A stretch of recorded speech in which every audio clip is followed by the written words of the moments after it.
Hi, I'm Mina with GoGetGlobal.com. I think it's about time we have another vocabulary challenge today. What do you think? Let me show you some useful extreme adjectives that you could add to your list and use daily.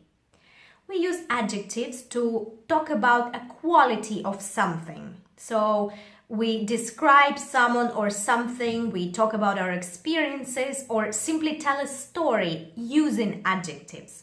And it's true that often we keep on using the same adjective over and over. So why not make our stories a bit more fun and exciting? And why not add some of these extreme adjectives to our speech? Let's have a look.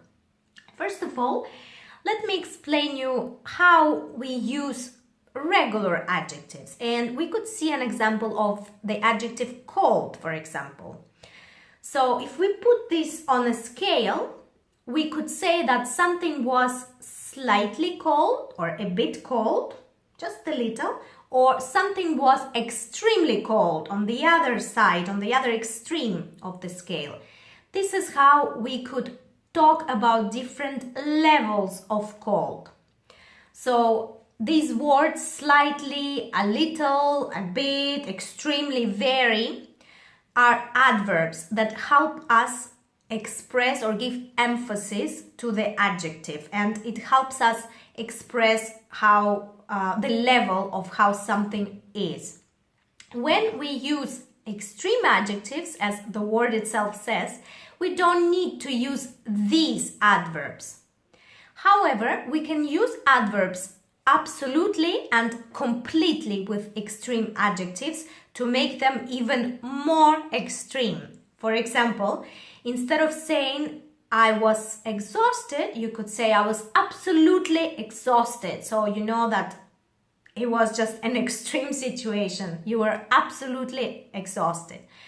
And absolutely and completely cannot be used with regular adjectives. So it doesn't sound right when we say I was absolutely tired. It's a little strange. However, I was absolutely or completely exhausted?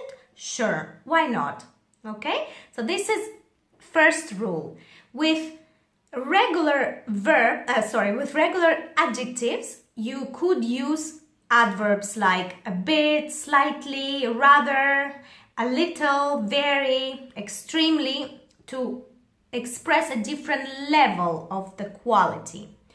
And with extreme adjectives, you could use adverbs absolutely or completely to make them sound even more extreme.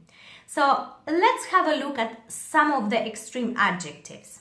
When we talk about positive experience, for instance, instead of saying something was nice, you could say something was amazing, terrific, wonderful, fantastic. So here you go, 4 extreme adjectives for you to talk about positive experience.